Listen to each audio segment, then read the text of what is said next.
the original writings of the Ghadarites have been published, adds Ajmer Singh. Rebutting criticism by the left intellectuals, that he is bent upon presenting the Ghadarites as faithful Sikhs, Ajmer Singh dishes out the facts that leaving a few Hindu and Muslim participants in the Ghadar movement, as many as 96 to 98% were Sikhs from Punjab, particularly from Lahore, Amritsar, Gurdaspur, Ferozpur, and Ludhiana districts of the central Punjab dominated by the Sikh agriculturalists. Rejecting Puri's contention that the Ghadari Babas had dissolved their Sikh identity into a pan-Indian identity, Ajmer's book quotes historical facts extensively affirming the warm relations of the Ghadari Babas with the Sikh Gurdwara Parbandhak Committee, SGPC, a statutory body that manages the Sikh religious affairs, and the Akali Dal. Installation of the Ghadari Baba, Bhai Ajmer Singh, as religious head of the Akal Takht, in the 1930s, was a proof of that. To support this, Ajmer also quotes eminent Marxist thinker, Professor Randir Singh, who wrote a pamphlet on the Ghadar movement in 1945, underlining the popularity of the Ghadari Babas among the Sikhs. The Sikh Panth has chosen Baba Bhai Ajmer Singh, as Jotedar of the Akal Takht, who is the most respected personality and a household name among the Sikh farmer families. Heroic tales of Ghadari Babas like that of Baba Gurmukh Singh Lalto, are on the lips of Sikh children in Punjab. Heroic deeds of immortal Karta Singh Sarabha, and his companions are sung by the Sikh farmer families. Professor Singh, thus, presents an indisputable testimony to the fact that the majority of Ghadarites were hailing from Sikh farming families, and they had settled in their native villages following their escape from the gallows, and release from prisons. Later, the proposing of Sohan Singh Buckna, as an unanimous choice for the office of the SGPC president, by the SGPC members in 1936, goes to testify that the Ghadarites remained staunch Sikhs and closer to the Sikh leadership. Anyhow, the proposal fell through at the 11th hour because of some extraneous factors. In the Andaman Cellular Jail, they went on hunger strikes and work strikes for the rights of Sikh prisoners. Several of their comrades lost their lives from severe beatings and punishments. The very first day in the Andaman jail, they refused to be harnessed to the oil mill, the most brutal type of hard labor, that is, extracting 30 pounds of oil daily in expellers. Only young Sikhs who were of strong build, weighing between 200 to 250 pounds, were capable of doing hard labor, but they refused on the ground that it was inhumane. The oil mill was fixed in every cell. Baba Gurmukh Singh writes, no food was given to prisoners until the daily amount was extracted. Baba Sohan Singh Buckna writes, if the amount extracted was even a pound less, the prisoner was given 30 lashes. To avoid punishment, some committed suicide. There were 1 or 2 suicide cases every month. In some cases the flogging was so severe, that the prisoner died in hospital the next day, writes Raghbir Singh. The prisoners struck work on 13 January 1916. Baba Sohan Singh Buckna, Nidan Singh Chugga, Pyara Singh Lungiri, Gurmukh Singh Lalton, and all of the Ghadari prisoners refused to work on the oil mill. They were determined to fight back. The chief commissioner who came, went about threatening to flog everyone. On each prisoner's ticket was entered, 6-month solitary confinement, danda bari, penal diet, and standing handcuffs for a week. The battle began. Other batches of the prisoners of the Ghadar conspiracy now reached the Andamans, and joined in their struggle. But jailer Berry and Superintendent Murray, claimed to have beaten tougher men into submission, and the struggle continued. Prisoners began to be deliberately starved, the sick remained uncared for, and the thirsty were refused water. Every week there were 2 to 4 prisoners bleeding from their anus, writes Udham Singh Kesale. Even the peaceful and saintly Bhai Ajmer Singh sang out against the 3 tyrants of the Andamans. Baba Bhai Ajmer Singh wrote a short poem describing the scenes. The colors of the Creator are beautiful Gurmukhs. The Andamans made us realize this. Enduring hardships daily, O Bhai Ajmer. We were taught how to accept God's will. Lathis showered down on bodies. Skin was torn off like peeled fruit. Beautiful bodies were trampled underfoot. Rivers of blood began to ooze. Words slip from the mouth easily, Khalsa. But to pass the time is to know the truth. Not a moan was uttered from our mouths. The tyrants knew that they would lose. We were locked up in our cells. Our minds were absorbed in the mystic name. Detached from the earthly world. We were in communion with the timeless Lord. Bearing the cruelties of tyrants on our heads. We found pleasure even in suffering. A strong bond of love existed between us. We would share each other's pain. Seeking the welfare of all persons. We fought the tyrants tooth and nail. Hoping to improve the lot of humanity. Our hearts prayed for the good of all. Gurbani is the image of the Guru, brother. It teaches us to search our souls. A great soul has put me on the path. To unlock the 10th gate of consciousness. We were tortured in a number of ways. But our time passed in perfect peace. Hear the story of the Andamans, Singhs. We were all seated in meditative poise. In the Andamans the terror increased. Refusal to work on Sundays, a holiday, was disobedience. To complain of injustice was to make baseless allegations against responsible jail officials with malicious intent. In July 1916, 8 Ghadarites were given 6 months of solitary confinement for disobeying the order. They were Master Chattar Singh Sangla, Bhai Jawala Singh, Master Udham Singh, Bhai Hazara Singh, Bhai Sohan Singh, Bhai Kher Singh, Bhai Kushal Singh, and Bhai Jagat Ram. Jagat Ram didn't participate in any jail struggles thereafter, writes Udham Singh Kesale. Some of them had just returned from 6 months of solitary confinement before being banged up again. For the humiliating treatment meted out to the prisoners, Master Chattar Singh Sangla slapped Superintendent Major Murray on the face. Murray fell off his chair. For this bold act, Chattar Singh was beaten unconscious by the prison guards and thrown into a small cage, where he would remain for the next 4 years. Baba Vaisakha Singh writes, Bhai Ajmer Singh and Bishan Singh raised their voices against the injustice meted out to Chattar Singh. They wanted to suffer with their comrade. The cruel superintendent locked them up as well. Both of these lions sat down and meditated on the Nam. They both contemplated, you are one, but you manifest yourself in a variety of ways. This is the will of the Creator.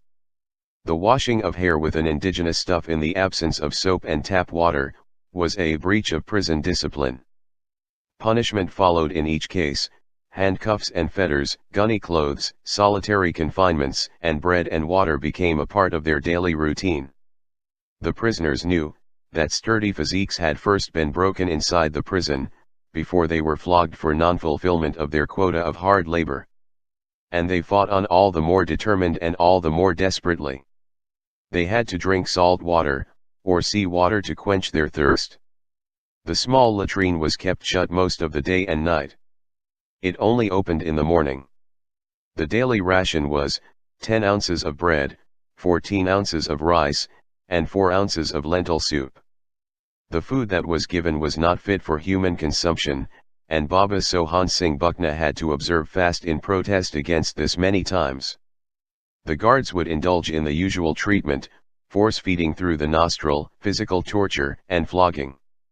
Bhai Kher Singh Marhana, and Bhai Ajmer Singh, had to wage a prolonged struggle to win the right of getting drinking water for Sikh prisoners, who washed their hair every morning in accordance with the Sikh religion. They had to spend years tied to chains for this right alone. The Sikhs also agitated for the right to wear turbans instead of caps, writes Raghbir Singh. Sant Vaisakha Singh was the leader of this group. Prisoners were punished for greeting each other with, Waheguru Ji Ka Khalsa, Waheguru Ji Ki Fateh, or Sat Sri Akal. They were not allowed to communicate with each other during work time. Baba Nidan Singh was given 6 months solitary confinement for the crime of reading a book. When the jailer mockingly asked him, well, how do you feel now? Baba Nidan Singh replied, handcuffed and fettered, locked up in a cell day and night, with little to eat, how do you think I feel? You should be ashamed of yourself. Get out of my sight. Then in November 1917, Bhai Ajmer Singh was arraigned before the jailer, for making an insulting remark to a British guard. Ajmer Singh complained that the guard swore at him in English first. The jailer, ignoring the plea of Ajmer Singh, slammed 6 months of solitary confinement, fetters, reduced diet, and standing handcuffed for the said period. One day while standing under the constraint of handcuffs, he was chanting the Shabad, "If you wish to play the game of love, come to me with your head in your palm," in a state of ecstasy. Mr. Berry, the ill-famed jailer, happened to pass nearby, who started abusing him. Ajmer Singh, in protest, refused to submit himself to standing handcuffed on the following day. Jailer arrived with a posse of 3 jail officials, and started belaboring Ajmer Singh. Down below on the ground floor his fellow prisoners, Master Udham Singh, Bhai Gurmukh Singh, Baba Bhai Ajmer Singh, and Parmanand Jhansi, were sitting in the enclosure for food. When they learned of this, they all rushed above to rescue him. But the jailer had already closed the gate of the line. They could not therefore enter, but made the jailer leave him alone. Master Udham Singh and Parmanand Jhansi went back to their cell, but Gurmukh Singh confronted the jailer. The jailer and his men beat him with their sticks, but Gurmukh Singh fought back. Though saved for the moment, the jailer got Ajmer Singh thrashed the next day so much, that he fell unconscious. Before passing out, Ajmer Singh said to the guards, "Hey tyrants! Don't leave me alive this time. Let me have the honor of laying down my life for my nation." Baba Bhai Ajmer Singh wrote a poem describing this incident. The jailer took with him 10 wards, and went to confront my brother. Standing face to face with him, they beat him hither and thither. Seeing my brother's condition, I let out a loud cry of defiance. "Stand where you are, O tyrants! Stop beating him like cowards." The jailer's anger knew no bounds. He ordered us Sikhs to be punished. "I will drink your blood," he yelled, shouting profanities at us. Harsh treatment was then awarded. How cruelly we were all whipped. Seeking the sanctuary of the Creator, the name Waheguru fell from our lips. On learning what had happened, fellow prisoners resorted to work strike. The prison commissioner sent a misrepresented report to the Daily Bengali newspaper about the strike. The report stated, Ajmer Singh was handcuffed because he refused to stand up in a parade. He claims to have been flogged, but after careful inquiry, it was found that this is not true. 29 prisoners have gone on strike in protest. Ajmer Singh was shifted to jail hospital where his condition went from worse to worst. Ultimately, 60-year-old Ajmer Singh succumbed to the brutal ordeal. Seeing this, his fellow prisoners started a hunger strike besides work strike. In the meantime, revolutionaries who had been convicted in the Burma conspiracy case also came, and they too joined the work strike. It was winter. The jailers started torturing the starving prisoners, by forcibly getting them removed to the water tank, and got cold water thrown on them. Blankets were removed from their cells, and they would thereby lie on bare cold wooden planks. When they had become so weak that they could barely walk, they were made to stand up and dragged by their chains. Pandit Ram Rakha, of Hoshiarpur, died in the process. Bhai Rulia Singh Sarabha, and Bhai Nand Singh also became martyrs. Baba Sohan Singh Buckna fell seriously ill, but was not permitted to visit the hospital because he was fasting. The prison doctor thought of sending medicines to him secretly. Babaji sent the message, "I appreciate your concern, but it is against Sikh principles for me to accept medicine like this." Prithvi Singh continued his hunger strike even after the fast had ended. He had to be force-fed many times. His associates pleaded with him to end the strike, but he wouldn't listen. Baba Sher Singh couldn't hold himself back. To persuade Prithvi Singh, he swallowed small pieces of broken glass, and consequently suffered incessant vomiting. Blood began to pass out with his feces. He was taken to the prison hospital, where he was given medicine and sent back to his cell. All this just to have a meeting with Prithvi Singh. When Prithvi Singh received the news of his sacrifice, tears flowed from his eyes. He was overwhelmed by this selfless act. More martyrs began to die at their posts. Buddha Singh, Rulia Singh, Nan Singh, Kher Singh, Natha Singh, Rhoda Singh, all fell one after another, but abandoned and forgotten by their people. These heroes fought on, their backs to the wall. Bhai Parmanand Lahore, another life-term convict, steered away from the prison struggle. He did however use his medical background to help patients at the prison hospital. His duty was to check temperatures of the sick, and to distribute milk among them. If the political prisoners wanted to see each other, they would go to the hospital. Treatment was rarely available for prisoners who suffered from diseases such as malaria or TB. The prison hospital was the size of a small room and resources were scarce. 70% of TB patients who were admitted to the hospital were likely to die.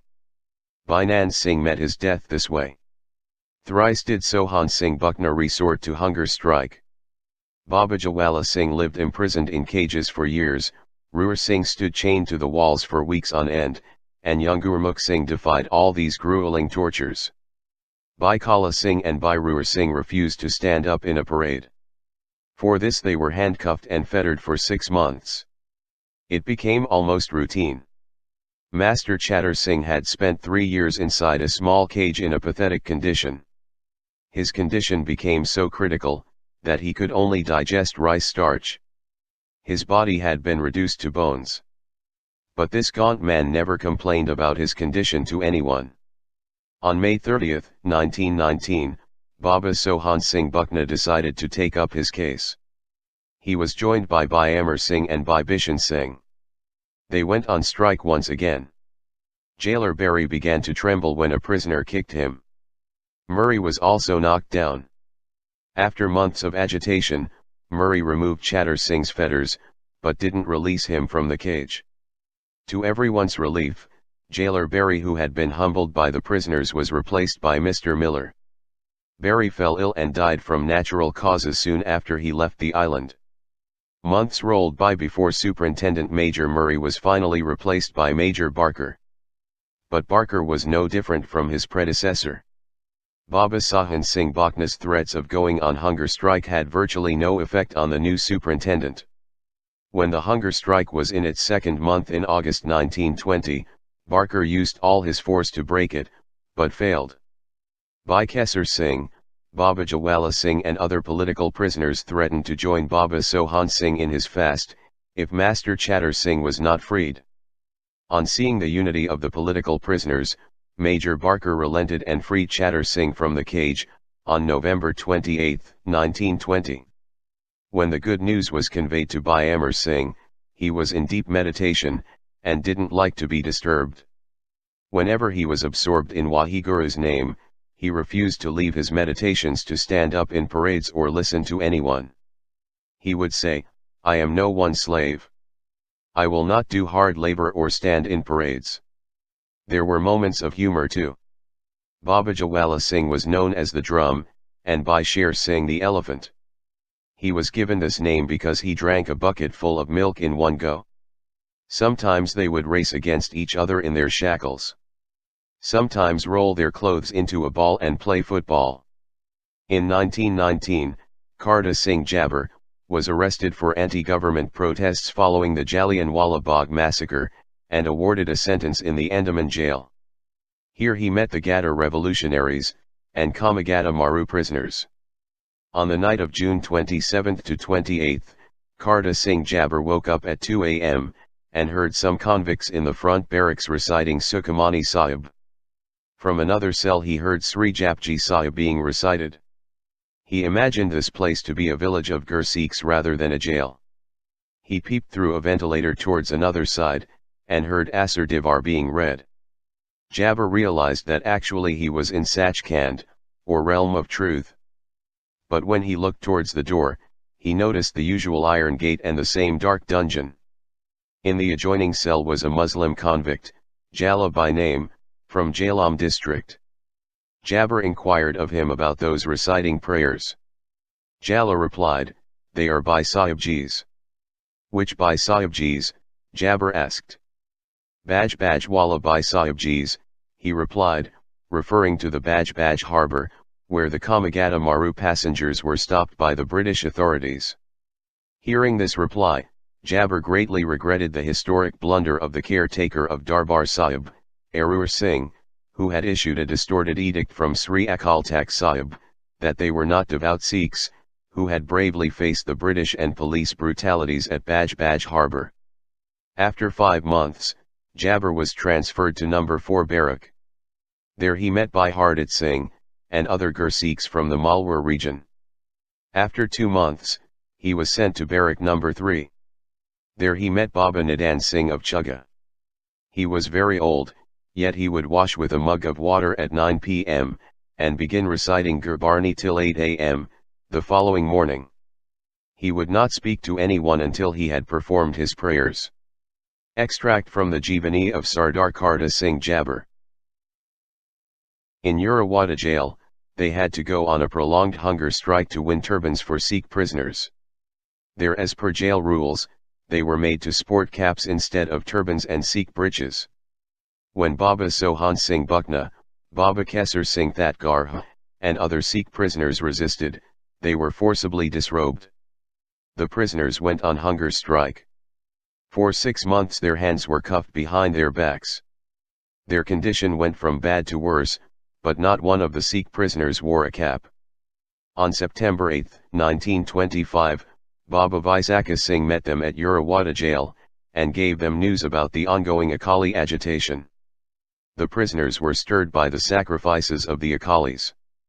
Baba Sohan Singh Buckna's words were, "How unfortunate that we could be of no service to the Panth, or the country in this hour of need." Quoted from, Day Say Work, October 15, 1925. The saintly Vaisakha Singh had written many religious poems while he was incarcerated. Here are some excerpts. Some persons say that there is no God. They proclaim and spread this falsehood. I hereby state the truth, true God has shown his presence to the Bhagats. Many Mahatmas have stressed that one should give up the householder's life, and have resort to the seclusion of the forest. There, they suggest, one should take to ascetic practices, give up food and clothing, and starve the beautiful human body to a skeleton. For the purpose, they recommend all kinds of self-inflicted tortures, including hanging oneself upside down, standing erect all the time and smearing the head and the body with ashes. Some get themselves beheaded at Kashi, others have their limbs mutilated.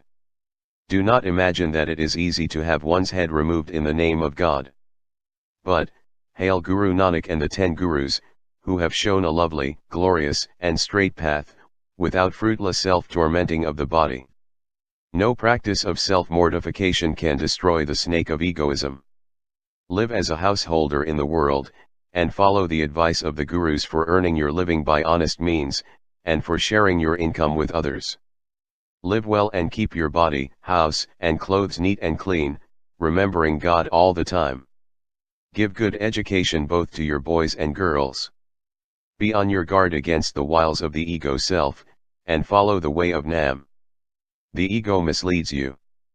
Beware of it, and keep yourself onto the path of God, always remembering Him. Control your ego, otherwise it is likely to lead you into difficulties, and land you in deep waters. Be strong and hold enough to keep it under check, because few can escape its machinations.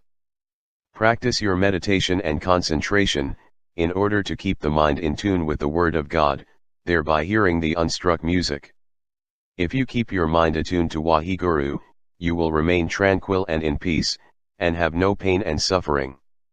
Always raise your voice against those who are tyrannical to man. Bring those who shun the poor and the weak onto the right path. There is but one God and we are all His children. Let us love one and all. Fill your heart with the love of God. Second, serve your country, and third, use your earnings for the service of man. Practice these 3 virtues and educate your children to do the same. God approves and acclaims those who imbibe these values. At another time he said, the mystic bliss is so intense, that a moment's disconnection with it, would be like death to me, but the higher stage than that is not to remain enthralled in it, but, side by side, to work consistently for the well-being of suffering humanity. He would say, you know what is the will of God for me.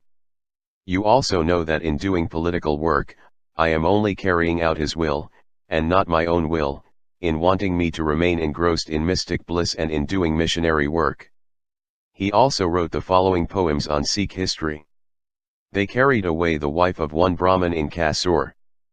But you saved the honor of her weeping husband. You surrounded an army of Pathan soldiers, and conquered all of their 12 forts. It was you, who rescued the wife of the Brahmin, and reunited her with her spouse. It was you, who taught the sinners a lesson, and killed the tyrant for his evil acts. After the lions punished Wazir Khan, you raised the foundations of Sirhind to the ground. You charged into Sadasar like a wind, and brought Masur Rangur's severed head. It was you who brought victory in Kabul and Delhi, the extirpator of tyrants from this country. You installed the banner of freedom in America. You woke up India from its sleep. Only you can liberate our Gurdwaras now, and put an end to the reign of false priests. BT has inflicted cruelties on the lions at Guru Ka Bagh, but in you they have found joy and peace. Your acts of generosity are beyond count. Who can know your hidden secrets? May they perish who seek your demise. Only you shall remain forever truthful. In another poem he writes, you may already know of the Tyranny brothers. Gurdwara Rekabganj of Delhi was demolished. In Kanpur a mosque was razed by force. The Amritsar Sarovar was closed by sinners. Khalsa College is being controlled by them. Wrong education is imparted to our children. God has been very gracious to us. The Satguru has awakened us from indolence. Sweet is your will, said the fifth Satguru, seated comfortably on a burning hot pan. The ninth Guru gave his head in Delhi. For righteousness he obeyed the Lord's command. The aged Mati Das came to my mind, whose head was sawn in twain. Mani Singh was cut limb from limb. Bhai Taru Singh spoke of no pain. Bhai Subhag Singh and his son became martyrs. Mehtab brought the head of Masur Rangur. Baba Deep Singh then flashed before me, swinging his sword like a Spartan. We are the sons and grandchildren of these men. Why should we waste our lives in vain? Stand up, lions, and regain your conscience. Don't waste your time in idleness again. When the war broke out in Europe, the Kamagata ship was forced to sail home. So we got together and passed a Gurmata. The time has now come for all of us to go. Hans Sarver gives an account of the lives and views of a noted chain of Sikh mystics, who lived between 1830 and 1950. In that book, Baba Vaisakha Singh finds a prominent mention as one of the great personalities. The editor describes him as an outstanding living mystic. Most of his early morning was spent in his devotional remembrance of God and in meditation. Those in trouble made all kinds of requests to him for alleviating their sufferings. Invariably he prayed for them. Many cases have been verified in which he had done the healing. He never tried to take credit for the healing that took place. When anyone made a request, he would say, "Let us pray together to God to help us." And he would pray to God thereafter. Birendir Singh Narangwal and his companions were arrested on May 9, 1915, and tried in what is commonly known as the Second Lahore Conspiracy case. However, his love for the country's freedom arose solely from the ideals of the Sikh Dharma, and whatever he did for the country, he did primarily as a true Gursikh, and not merely as a political freedom fighter. He was sentenced to life imprisonment in 1916, and his property confiscated. He was only 38 years old with a wife and 3 young children. The eldest 10-year-old daughter could not bear the separation from her dear father, and died within a month of his imprisonment. His son Balbir Singh was only 6 years old, and his daughter, Daler Kaur, was just 2. His father Sardar Natha Singh also languished to death, but before dying he wrote to the governor of Punjab, that his son Randir Singh had no property of his own, and that his property which was meant for supporting his wife, his daughter-in-law and grandchildren, may please not be confiscated after his death. But contrary to the governor's assurance, the property was confiscated under pressure from Gajan Singh, advocate of Narangwal, and member of Legislative Council. When Gajan Singh brought the police to get the house confiscated, after the land had been confiscated, Karta Kaur, wife of Bhai Randir Singh, refused to leave the house. "Either you shoot me, or take me and my children to the prison." The villagers then put Gajan Singh to shame, and asked him to withdraw the police. Gajan Singh died on June 10, 1929, and soon after him his only son died, on February 12, 1936. During his prison term of over 15 years, Bhai Randir Singh faced unprecedented sufferings. This was not for any political or personal reasons, but only for his determination to live strictly in accordance with the Khalsa Code of Conduct, made known to him at the time of initiation into the Khalsa fold. In Multan jail, one of the hottest places in Punjab, with temperatures going up to 122 degrees Fahrenheit in May and June, he remained without food and water continuously for 40 days. This was because he was not allowed to prepare his food himself, according to the Gurmat principles, and he would not take food prepared by non-Amritdharis. The cruelty inflicted on him and his companions is narrated in his autobiographical letters. When the new superintendent came, he easily became a victim of the evil influence of jailer Sadanand. My only sympathizer, the generous and kind medical officer, Dr. Narayan Das, was also transferred earlier. Jailer Sadanand once more started putting me to hard labor and torture. Physically I was so weak, that I could not perform any hard labor, but it was forced on me. It became impossible for me to work beyond my physical strength. As a result of this, I had to undergo one punishment after another. At times a number of punishments were given simultaneously. In the burning heat of Multan, where temperatures went up to 120 degrees Fahrenheit, I was tied to the trees with crossbar on my feet, and hands fettered above. Over and above it, a canvas straitjacket was also put on. Our iron chains and handcuffs became so hot, that my arms began to bleed. Blood started dripping from the body and even from the nose. We were left all alone in this condition in the open sun. Not a drop of water was given either to drink or to clean the bleeding nose. As the Sikhs stood, tied to different trees, they sang loudly the hymns of the Guru Granth Sahib, and in peace and silence suffered the tortures, accepting it as the will of God. Our only sustenance was the spiritual hymns of the Guru Granth Sahib, which gave us unbounded moral and spiritual courage to endure those terrible tortures. These tortures were given continuously for days and months. When nights were cold, we were made to stand with hands up all nights in the open, throughout the bitter cold season. At last the superintendent gave us a new punishment. He ordered that we should be flogged, but the new medical officer wrote on my history ticket, "Health very weak, unfit for flogging." But my companions Bhai Harnam Singh of Gujarwal was given 15 whips, and Bhai Hari Singh of Amritsar district was given 30 whips. The authorities were annoyed when the medical officer refused to allow me to be flogged. They however got him transferred. Then a new medical officer, a Muslim, came there. Both the superintendent and jailer Sadanand approached him to sanction flogging for me. They asked him to allow at least 5 whippings with a cane. All the prisoners in Multan prison were seriously upset when they came to know about it. The new medical officer asked me to meet him in the hospital. When I went there, he said to me, "The superintendent has asked me to recommend flogging on your body." I said, "It is good news. They have been waiting for a long time for some medical officer to recommend flogging. They are determined to satisfy this ruthless craving. They are your superior officers. If you do not obey them, they will put you into trouble. As for me, you need not worry, I will accept it as the will of God.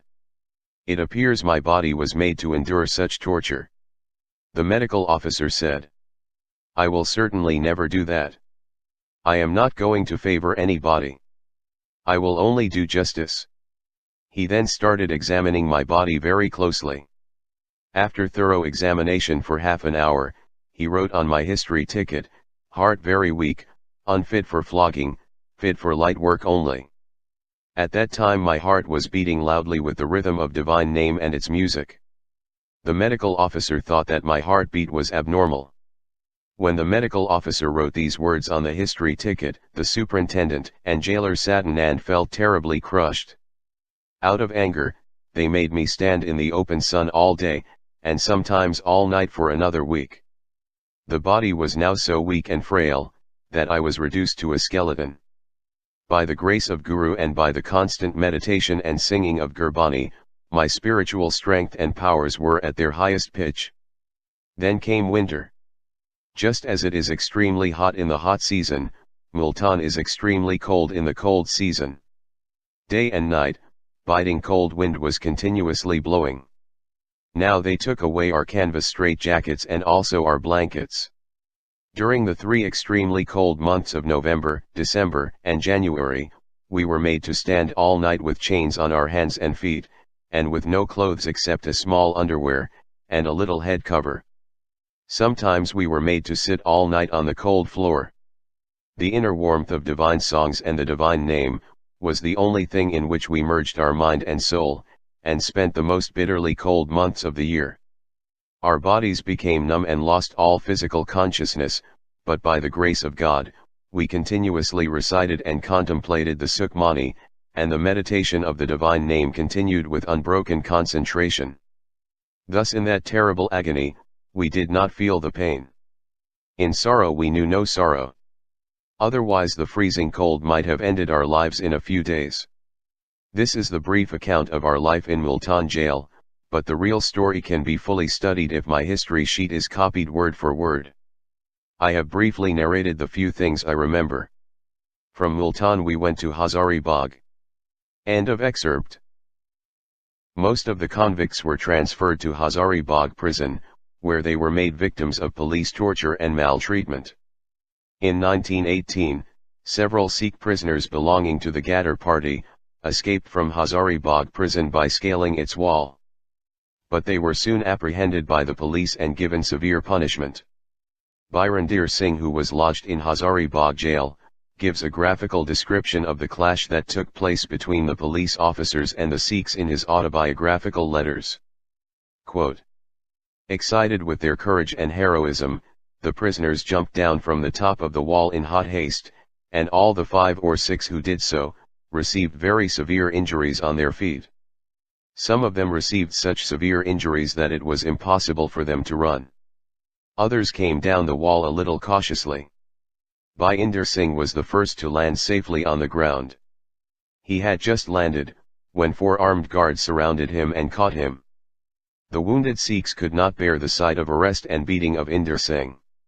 One of them, Bhai Lal Singh of Narangwal, finding his comrade in trouble, stood up on his wounded and bleeding feet, and snatching a baton from a police guard, hit everyone right and left. Although Sundar Singh's feet were wounded, he came out like lightning, and wresting a baton with a spear end from one of the policemen, he hit them right and left, and brought to the ground 6 of them. Others ran for their life. They then begged Sundar Singh to surrender peacefully on the condition that he and his companions would not be beaten or maltreated. As soon as he surrendered, he was beaten to pulp. Yet Sundar Singh did not take the beating without retaliating with his hands and wounded feet. Everyone was stunned by his courage and unconquerable spirit. Then they searched the field and found the other runaway prisoners who were hiding close by. The cowards pounced on these helpless wounded lions, and tortured them with vengeance. Although all the 5 freedom fighters were half dead and made unconscious by beating, not one of them begged for mercy, and not one of them uttered a cry of pain. No one dared to come near them as long as Sundar Singh had the baton in his hands. There is some special quality in this land of 5 rivers, which makes the sons of this soil so fearless, that they mock at death in the face of greatest suffering and pain. They would never behave like cowards. When they were beaten so much that they became half dead, they were taken to the prison and locked in dark cells. For days together, they were neither given a drop of water, nor any medicine, nor were their wounds bandaged. Even unwanted dogs are never treated that way. It was the cold season, and those merciless tyrants neither gave them a cot, nor even a blanket to cover their body. When we came to know of this inhuman cruelty, our blood began to boil in anger and resentment, but we were utterly helpless. We had nothing to offer them except silent prayer, and the hope that God would help them to face the terrible ordeal they were facing. Everyone had turned against them, the doctors and compounders were strictly ordered not to go near them. Everyone was after their life. They struggled for survival with great willpower.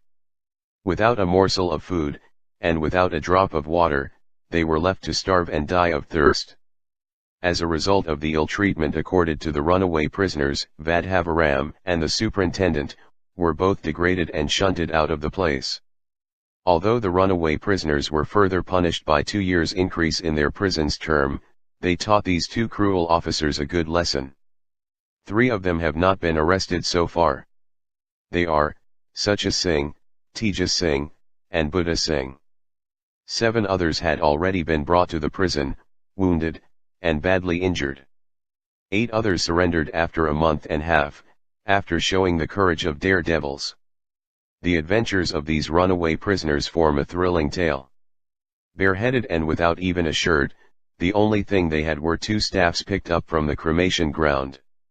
They crossed the Sun River, even though half of them did not know how to swim. Even the Inquiry Commission was surprised at this feat. When once surrounded by hundreds of villagers, they broke their way through them with only 2 large sticks, and made good their escape into the forests. When they were extremely thirsty, they prayed for water. Immediately after the prayer, they heard frogs croaking at a distance and found some water at the place.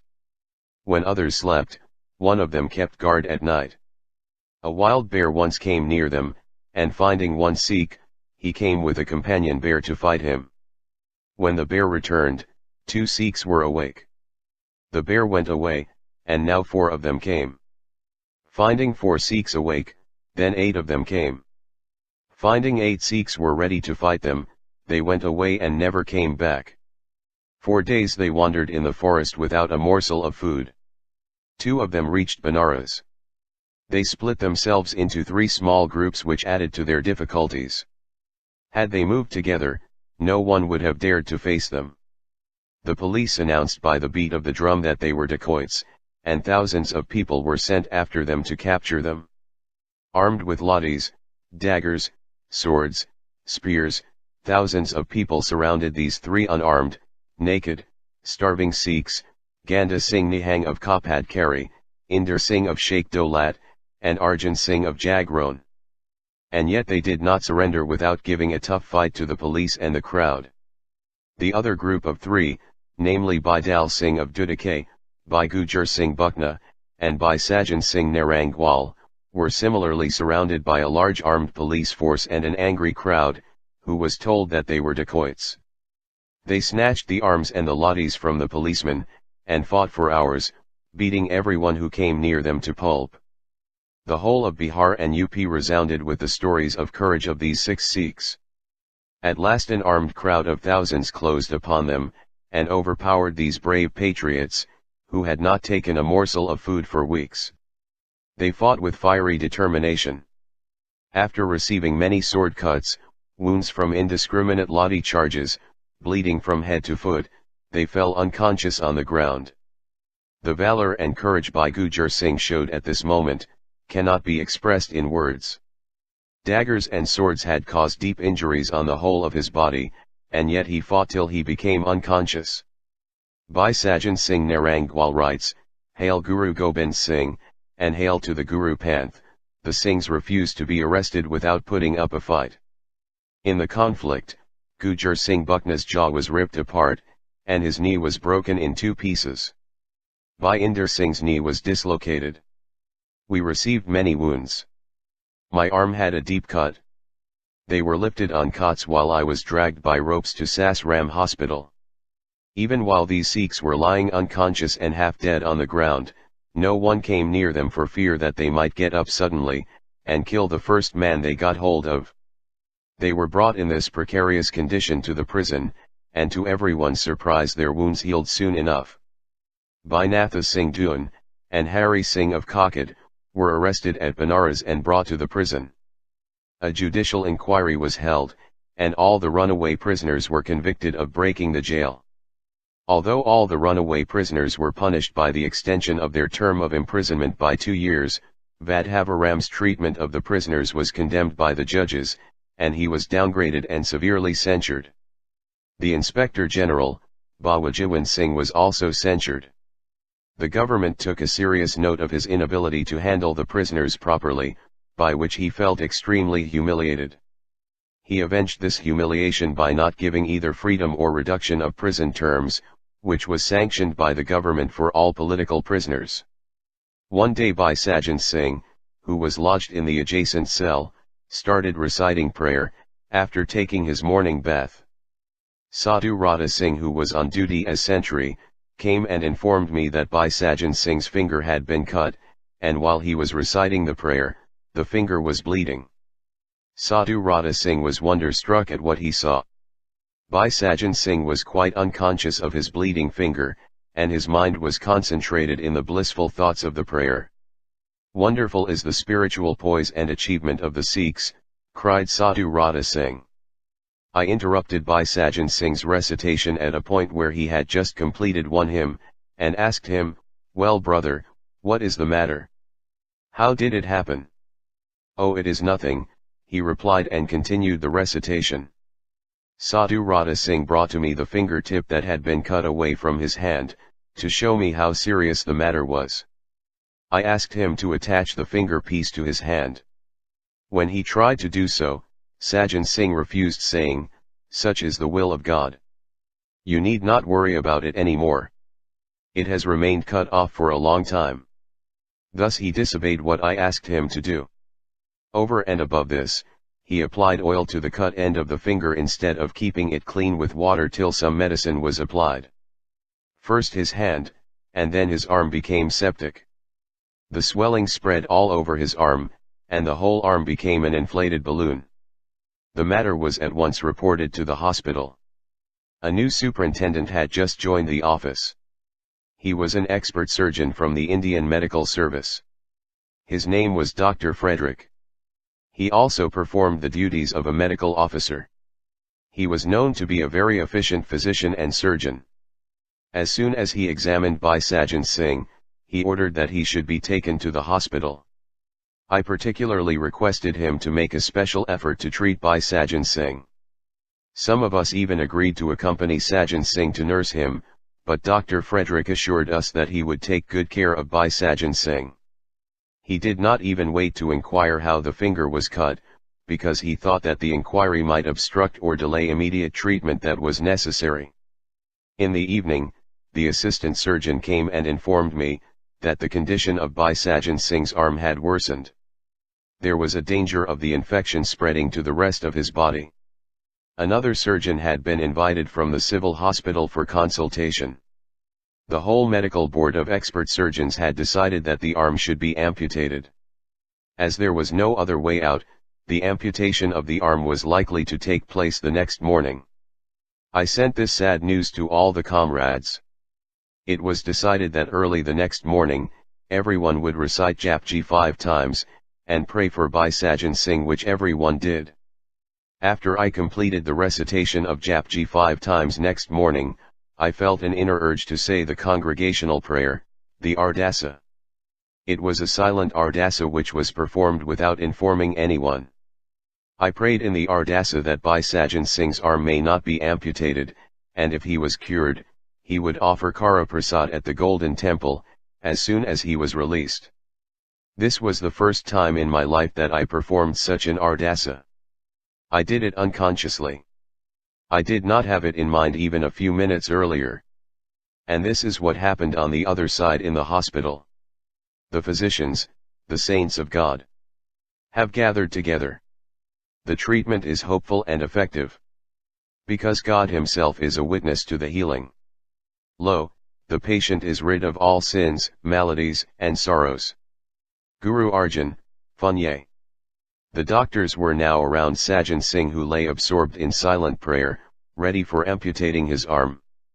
Dr. Frederick examined the arm, and thinking that Bhai Sajan Singh was asleep, he woke him up saying, "Wake up, we have to administer chloroform to you." "Why?" asked Sajan Singh. "Because your arm has to be amputated," replied the surgeon. "It is not necessary to keep me under chloroform. You can amputate the arm without it. You will find that I will not move nor complain, in the least, of pain." "Go ahead," said Sajan Singh. The surgeon was taken aback at the courage and endurance powers of this 20-year-old young man. He wondered what these Sikhs were made of. Even at such a young age they could look at suffering and pain with such stoic indifference. For a moment he hesitated to amputate the arm. An idea flashed across his mind. He now decided to try some minor operation by which he could take out the pus, out of the abscesses. Some unknown power impelled him to save his arm. It did not strike him before. But now he made an effort to save the arm. As soon as the abscesses were cleared of the pus, the swelling subsided and the laceration began to heal. The joy of the surgeon, Dr. Frederick, knew no bounds. He had given up hope of saving Sajan Singh's arm, but now he felt a miracle had worked. He personally came to dress the wounds. He ordered his assistants to take extraordinary care in nursing his wounds. Happy at the success of his operation, he came to me and said, "Well, Randir Singh, your companion is perfectly all right now. Do not worry about him. His arm has not been amputated. It is completely healed up." I said, "You have been very kind and generous, and your labors have borne fruit." The superintendent said, No, I did nothing. It was a miracle. I was ready with my instruments to amputate the arm, and just as I was about to do so, something checked me. In a flash came the idea to me that I should try to save his arm, and what struck me suddenly had not occurred to me before. My mind suddenly changed when the young man asked me to perform the operation without the chloroform. The minor operation was performed without the chloroform, and he did not stir in pain, even once. Even if I had amputated his arm, he would not have felt the pain. It appears he was under the trance of some spiritual inspiration. After giving expression to his feelings in English, he went away. I sat in thanksgiving prayer. Bhai Sajan Singh Narangwal writes, "Satis are not those that burn themselves on the husband's funeral pyre, satis are they, O Nanak, who die of the pangs of separation. They are also known as sati, who abide in modesty and contentment. They serve their Lord, and rise in the early hours to contemplate him." Guru Granth Sahib, page 787, "Thank you, O merciful Guru Gobind and Nanak, for overlooking my sins. Bhai Sahib made offerings for the first time, and the Sangat supported me by reciting prayers. The fear of God and the Guru welled up inside me, and dispelled all of my fears. When the Satguru bestowed his grace upon me, my mind became as still as a mountain. Unyielding in opinion, the doctors were convinced that my life could only be saved, if my arm was amputated. Having forgotten God, the voice of their egos were speaking. They laid me down on a bed and fetched their medical weapons. I saw that no one was listening, so I stopped listening too. I got ready and surrendered myself to the Guru. I had nothing to worry about, since I no longer existed. It was all up to the brave Guru now. I kept looking down at my arm from time to time. They did not amputate my arm, but cut it open to perform a minor operation. Thanks to the Guru's Sangat, they changed their decision. My arm was feeling better now. The great Guru Gobind Singh has been merciful to me." Unquote. Dr. Frederick performed his duties very conscientiously, and inspired confidence and efficiency in his staff. I have never seen so conscientious a British officer. He himself bandaged the arm of Sajan Singh every day. He ordered one or the other assistant surgeon to be always present to watch Sajan Singh.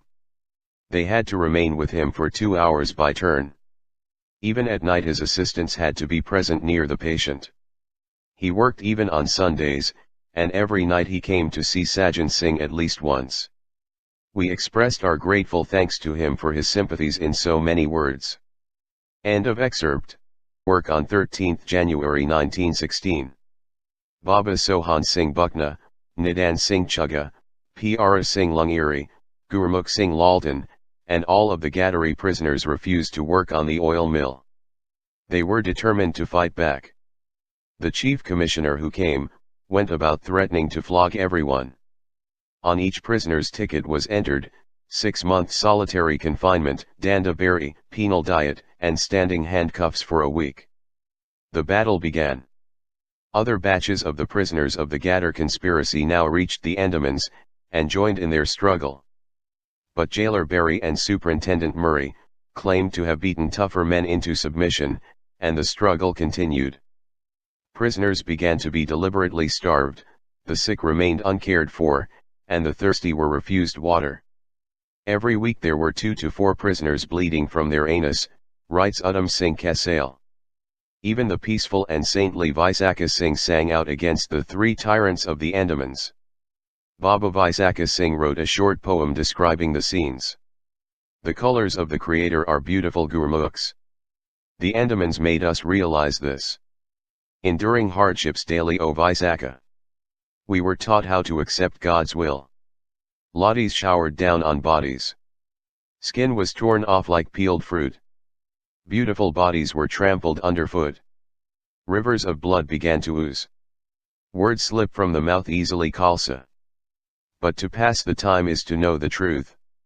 Not a moan was uttered from our mouths. The tyrants knew that they would lose. We were locked up for the humiliating treatment meted out to the prisoners. Master Chattar Singh Sangla slapped Superintendent Major Murray on the face. Murray fell off his chair. For this bold act, Chattar Singh was beaten unconscious by the prison guards and thrown into a small cage, where he would remain for the next 4 years. Baba Vaisakha Singh writes, Bhai Ajmer Singh and Bishan Singh, raised their voices against the injustice meted out to Chattar Singh. They wanted to suffer with their comrade. The cruel superintendent locked them up as well. Both of these lions sat down and meditated on the Nam. They both contemplated, you are one, but you manifest yourself in a variety of ways. This is the will of the Creator. The washing of hair with an indigenous stuff in the absence of soap and tap water, was a breach of prison discipline. Punishment followed in each case, handcuffs and fetters, gunny clothes, solitary confinements, and bread and water became a part of their daily routine. The prisoners knew, that sturdy physiques had first been broken inside the prison, before they were flogged for non-fulfillment of their quota of hard labor. And they fought on all the more determined and all the more desperately. They had to drink salt water, or sea water to quench their thirst. The small latrine was kept shut most of the day and night. It only opened in the morning. The daily ration was, 10 ounces of bread, 14 ounces of rice, and 4 ounces of lentil soup. The food that was given was not fit for human consumption, and Baba Sohan Singh Buckna had to observe fast in protest against this many times. The original writings of the Ghadarites have been published, adds Ajmer Singh. Rebutting criticism by the left intellectuals, that he is bent upon presenting the Ghadarites as faithful Sikhs, Ajmer Singh dishes out the facts that leaving a few Hindu and Muslim participants in the Ghadar movement, as many as 96 to 98% were Sikhs from Punjab, particularly from Lahore, Amritsar, Gurdaspur, Ferozpur, and Ludhiana districts of the central Punjab dominated by the Sikh agriculturalists. Rejecting Puri's contention that the Ghadari Babas had dissolved their Sikh identity into a pan-Indian identity, Ajmer's book quotes historical facts extensively affirming the warm relations of the Ghadari Babas with the Sikh Gurdwara Parbandhak Committee, SGPC, a statutory body that manages the Sikh religious affairs, and the Akali Dal. Installation of the Ghadari Baba, Vaisakha Singh, as religious head of the Akal Takht, in the 1930s, was a proof of that. To support this, Ajmer also quotes eminent Marxist thinker, Professor Randir Singh, who wrote a pamphlet on the Ghadar movement in 1945, underlining the popularity of the Ghadari Babas among the Sikhs. The Sikh Panth has chosen Baba Bhai Ajmer Singh as Jotedar of the Akal Takht, who is the most respected personality and a household name among the Sikh farmer families. Heroic tales of Ghadari Babas like that of Baba Gurmukh Singh Lalto are on the lips of Sikh children in Punjab.